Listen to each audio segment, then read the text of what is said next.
Hello and welcome back to my channel. It's Tina, and I'm really excited today because we are reading three of my most anticipated reads for 2025. Full disclosure, I've already read them, and I know what I think about them, but you won't know until you watch the video. Although you might have, because if you watched my June wrap up, you know what I thought about them. Either way, I think it's more fun to watch me review them and process things in the moment. And so the three books that I will be talking about today, one is S.A. Cosby's King of Ashes, Janelle Brown's What Kind of Paradise, and Nat Cassidy's When the Wolf Comes Home. All of these, I would say, are in the thriller, mystery, suspense, and horror space. You know, that's my favorite genre to read from, but these were truly on this video here, the books that I'm looking the most forward to in 2025. So I was very excited to prioritize them for this video. I also decided I'm going to change something up a little bit with my reading vlogs because, as you know, I host a podcast, Book Talk, etc. And I always had it in my mind that I couldn't talk about a book unless it was on the podcast first. And while I still sort of agree with that a little bit, what I'm going to be changing is I am going to have a hard start and stop with my reading vlogs. And so it's going to be from Monday through that following Sunday. So about 13 days of reading, through which I'm going to get about 3 to 5 books finished, or maybe DNF, depending on how things go.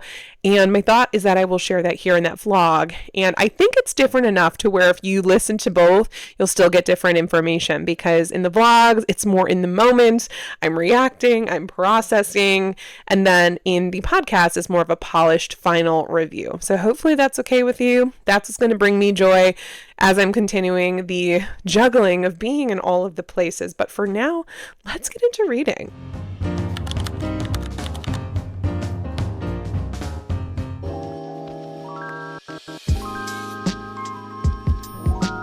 We are back home from our road trip, and I have got to update you on the books that I've been reading. This has got to be the best reading stretch that I am going to have all year.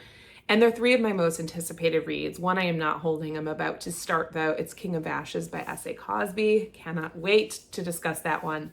But first, let me update you on these two. Now, this one I started on the road trip. And when I tell you I was thrown, I was like, what on earth am I reading? Because I thought it was going to be this straight sort of thriller horror novel about a struggling actress who finds this young boy who needs her help. Basically, he's running from an abusive dad, and the two of them go on the run. And that is sort of what it's about, but it's about so much more. As you might guess, I will say there's wolves in this one, or a wolf in this one. And there's so much more, but I'm not going to tell you what happens or why it happens, because that would be a spoiler. What I loved about this is that you have rationale. You understand why these things are happening, but the author doesn't stay there too long, right? Because that's not the story. But I love that he gave us just enough. I would have been so annoyed if it was just like, no, you have to buy this thing that's happening. It's just true. But no, Nat Cassidy is a fantastic author and really wrote this story with such care. He has some of the best afterwords that I've ever read in books, and he has them, I think, in all of them. I've only read Nestlings. He's got 3 books, Mary, Nestlings, and this one. And I love Nestlings. It was one of my favorite books, but his afterwords are fantastic. And I remember really loving the afterword for Nestlings too. But this author is somebody that is very talented. I was like thinking of my notes and doing a voice note to help me remember my thoughts as I was reading. And I said, this feels like old school horror. This author sort of writes like Stephen King, but it's his own style. You know, in Stephen King, when you pick up one of his books, you're like, yes, this is a Stephen King novel. You just know sort of how Stephen King writes. He's got that voice, even though the stories are very different from each other, but book after book, it sounds like a Stephen King book. That's how Nat Cassidy is. His writing is just very much his own. And when you pick up a new story by him, you can tell like, yes, this is his. I also read actually Rest Stop by him, which is a novella that I highly recommend. That was incredible. Anyway, I agree with what Grady Hendrix says on the top here. This is a kind of great, big, epic horror novel we got back in the 80s, and I feel the same way. This is a genuinely horrifying novel, but like also a really good story that's just very, very well written. I cried a little bit, or I teared up, and the writing is solid. I loved all of the characters, even though they were like some of them are peripheral characters. I really loved them. I loved Jess, our main character. I felt for her and kind of found her to be in this impossible situation. I love Jess's mom, Cookie. What a fantastic character, and overall, highly recommend. I'm reeling. I truly am. Because when I tell you I thought it was just going to be okay, I thought it was going to be kind of weird. And it's weird, but it's definitely much more than okay. It is fantastic. 5 stars. If you like horror, you've got to read it. If you're not sure if you like horror, might I suggest you try it out anyway? This was thrilling. Like, it was a page turner. The chapters are very short. There's also a lot of heart here. It's, at the end of the day, a story about a father and a son. Also, in addition to being a story about characters on the run. Yeah, the chapters are really short. And I'm telling you, I read 150 pages today without even trying. Granted, I was doing the audio, but I was like ripping through it. Last thing I'll say, the audio for this, fantastic. I think it's Helen Laser who is the audiobook narrator, and she did a great job. But there is this one section in here where there's a letter. And Jess is reading it, and she, as I'm listening to it, it sort of morphs from this female narrator to this male narrator. And I'm like, oh my gosh, I wasn't expecting that. And the male narrator is actually the author, Nat Cassidy, reading just a brief little section, and it was so impactful, and I just loved it. Anyway, get this on your radar. I got my copy from Aardvark, so if you're looking for it in store, I think it will be in paperback, and it's from Tor.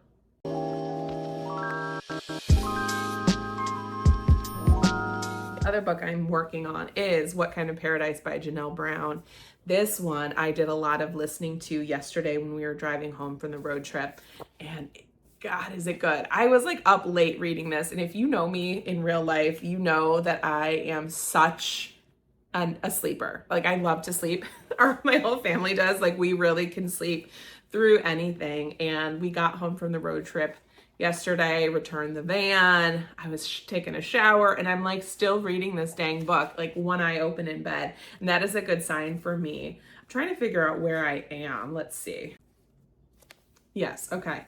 I am about 150 pages into this book, and it is fantastic. Janelle Brown is an author I really enjoy. I loved her book, Pretty Things. I liked her book, the one that came after that. I'm blanking on the name now. This book also has a parent relationship. So you've got, have I told you about this at all? I don't think so, but you're working with Jane. It takes place in Montana in the 1990s, and Jane lives off the grid with her dad. And you find out that her dad is this brilliant guy who earned 2 degrees from Harvard, but for various reasons, he has them living in a homestead sort of in Montana, this 700-foot cabin. And she's never really gone out into the world. In this book, she's 17 years old, and she's not experienced a lot. They don't have TV. They're like, he has her do like philosophical readings all the time, and it's just this very isolated world. But as people grow up, she starts to want more from herself. And every once in a while, her mother's not in the story. She's not in the picture. She died a while back. And so it's just she and her father. And what I love is that the author chose to have this story told sort of in retrospect. So Jane is up to something. She's, done something, and she's talking in the past about her father, who was this brilliant, enigmatic man. So okay, I'm trying not to say too much because I was a little surprised with some of it, but all you need to know is at a certain point in time, Jane does go to San Francisco, and I won't tell you how she got there, but she gets over to San Francisco, and that's where I am at. So she doesn't really get to San Francisco until about this far into the book, which I like. I really like the setup, the build. I am like nervous for this character. The audio I was doing is great. And it's also very 90s, which is such a compliment. Like, I love a book set in the 90s. I'm very much enjoying the setting with this one. I like Jane as a main character, and it really is another story. Actually, both of these, you are dealing with people that are sort of not on the run, but they are isolated. And you don't exactly know why. Very different reasons for their isolation, but you do find out what's going to happen with her here. And yeah, a teenage girl breaks free from her father's world of isolation to discover that her whole life is a lie. That is the 1-sentence synopsis for this. So far, it's really, really good. The chapters are pretty short. They're not like, 2 pages, but they're actually pretty short. And the book is written in a couple different parts. It's written, I think, in 4 parts. And so right now I just began part 2. I want to say there's 3 parts total. So they're pretty long, the parts. But anyway, I'm rambling. It's fine. We're doing this book for my in-person book club this week. And also the author has generously agreed to Zoom in. I met her in person and she's lovely. So I guess full disclosure, she's not somebody that I like knew previously, but I suppose stalked her enough to where she made friends with me. I think I visited her after her release of her last book. I went to like a lunch over in LA with her and Julie Clark, but she sent me this ARC, and I liked this note. It's really fun talking to authors. It's my favorite thing probably. But anyway, I will come back when I have more thoughts about this one. I will let you know how my book club liked it. And anyway, I'm just having a really fantastic reading experience. I also need to read King of Ashes as soon as possible. So I don't know when I'm going to do that. And these are 2 books. Those 3 books actually are 3 of my most anticipated reads for the year. Why am I already sad that that's over? Like, why am I sad that they will be gone? Anyway, last thing I want to show you is my shirt. It says shop local bookstores. And I got this from Libro FM a while ago. I just recently found it, but I really, really like it. I have no clue what this is on the shirt, but anyway, in case you were wondering what I've got on, that's what it is. My hair's doing some weird things. But anyway, off to work, off to more reading. I'll check back in later. Well, I am back, and I have a new contender for one of my favorite books of the year. I said it. I can't believe I have 2 5-star reading experiences in this vlog, but just finished What Kind of Paradise by Janelle Brown. And I think the biggest thing I will say about this one is that it was unexpected. I knew I would like it. I like Janelle Brown's writing. It's one of my most anticipated for the year. And I've enjoyed all of her previous books, most notably Pretty Things, but I like this even more. But you have to listen. This is a perfect example of what literary suspense is. It's not a thriller, it's not a rip-roarer, there's no crazy twists and turns. This is smart writing, a very intricate character study, and really satisfying reveals. I loved each and every part of it, honestly. And really, you're dealing with parts 1 and 2, the before and the after. And you know this from the synopsis that Jane eventually tries to get away from her dad because they've been living very isolated her entire life, and she has questions. She wants to explore. She wants to know more about herself. What I guess I didn't realize was how prescient this book is in terms of what's going on with technology, AI, plagiarism, thought experiments, the environment. It's just so good. And it's not heavy. It's very nostalgic. So this takes place in the early days of the internet, and you find out that her dad is pretty staunchly against that. But once the bell rings, it can't be unrung, right? And so this is a part of why they're hiding. It's a part of why she's so isolated. Part 2 was pretty thrilling. I was on the edge of my seat. I couldn't figure out how it was going to go. The second part of part 2 broke my heart.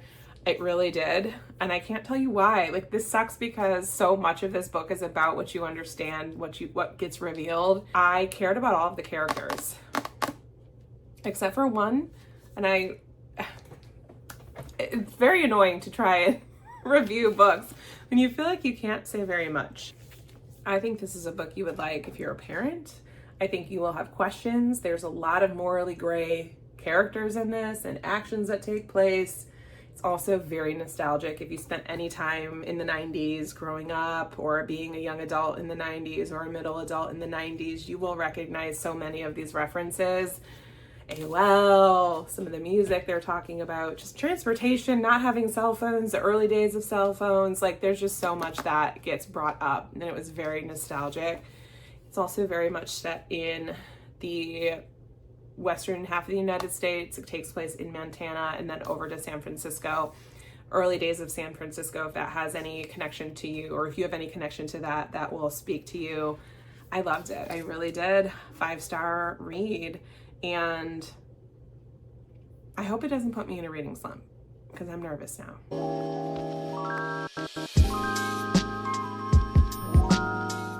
Good morning. I'm back with another book, and it's been such a good reading week. I had 2 5-star books in a row, and I'm hoping to make it 3 in a row. I don't know if I've ever read 3 5-star books in a month, let alone in a row, but I'm working on King of Ashes by S.A. Cosby. He's one of my all-time favorite authors. His book, Razorblade Tears, changed my brain chemistry, and I'm very excited to read this one. The problem is I have backed myself into a corner and I have maybe 3 hours until we're going to record the podcast. And I have not finished it. Look, I'm only this far. I have some work to do. But let me tell you what it's about. It is, I'm trying to look at the back because I don't want to spoil anything that's not in the synopsis. This is his Godfather inspired Southern crime thriller. And it's about this guy, Roman Carruthers, who is a financial advisor in Atlanta, sort of a high-flying guy, very reasonable, but also gets into some darker stuff and has left his family business, which is a small town in Virginia. I can't remember the name of it. And the family business is a crematorium. So he learns that their dad, he's got a sister and a brother. He is the oldest. He gets a phone call that their dad has been run off the road, essentially, and he is in a coma in the hospital. So he immediately goes to Virginia to try and see what's going on with him, and he wants to see his dad. When he is there, he learns that his brother, he is a bit of a lost person, and he got into severe debt with some local gangsters. This is not the kind of debt that you can just, pay off bit by bit, right? And there are some very, very brutal moments in the beginning of this where they are proving just how serious they are as gangsters to get paid. And then his whole family gets involved in their youngest brother's debt. There's also this sub-mystery of what happened to their mom. So their mom disappeared years ago, and everyone in town thinks that their dad put her in the incinerator because they own the crematorium and she was never found. She never used her money. And so the family sort of has this legacy and they are dealing with that. The writing, impeccable. It is gritty though. I mean, this is definitely Southern noir, I would say. The pace is really good and I'm enjoying the characters. I love S.A. Cosby's writing though. We got to meet him last time. That was 2 years ago when he released his last book. I'll put a picture there. And he was just so humble and smart and very, very interesting to talk to. I love learning about his process. And the reason I can't remember the name of the town in this, it's because it's fictional. And I remember that. I didn't even need to Google it. I just remember it because he said that he likes to create fictional towns because he doesn't want people to fact check him and be like, oh, that doesn't happen. You don't have this there, which I think is a funny anecdote. And I think it's smart because I was just in a Facebook group where somebody asked if she should stop reading this book because I guess it took place in Florida and it talked about how these characters went into the basement. And I suppose there's no basements in Florida. And the person was like really offended by the lack of research, I guess, done by this author. And then there were some comments like, well, some places have basements. Anyway, S.A. Cosby, Sean Cosby, is right to not put real towns in there because it can lead to people like fact checking, obviously. But I'm really enjoying it. I have to say I should probably get back to it. I will report back when I'm finished, hopefully very soon. Do you think I can do it? I can read fast, but I don't know how fast I can read. I'm just over halfway through. I should probably shut up though and finish the book.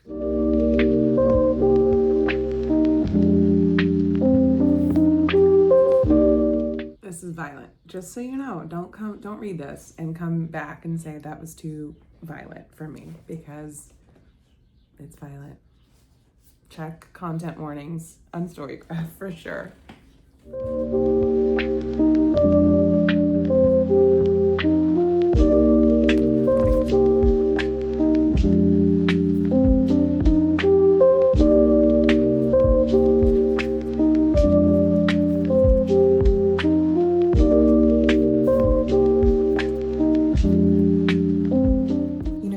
To read books like this where you are rooting for the main character, but it's also bad. Like everything, it's a gangster book, right?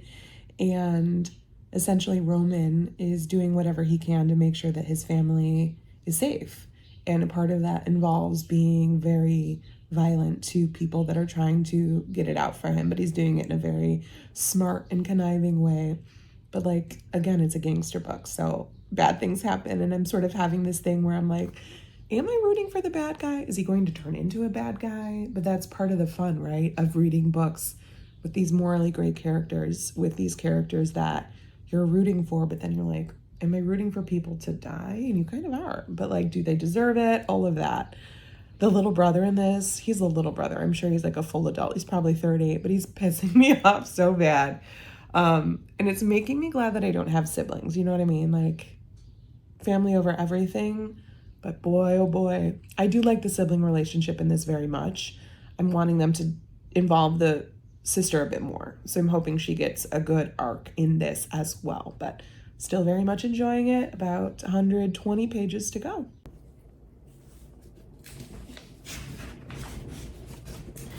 Well, we find out what happened to their mother. There's another thing he's doing in this book where you're getting very, very brief flashbacks to 2004 when their mother disappeared. So you're actually getting to know what happened to her. And I'm wondering how it's going to connect. Because right now they're sort of two disjointed mysteries part of the story. But now I'm curious.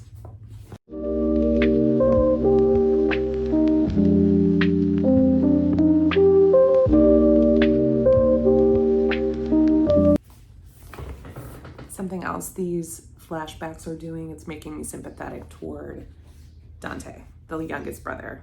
It's hard not to be when he's like a little kid in that section. I want to see how this is gonna go.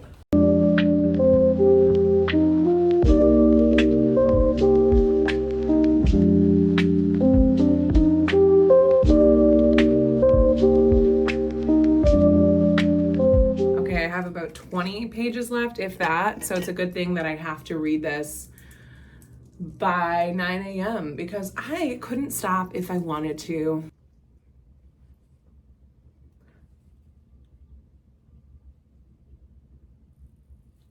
No! No, no, no!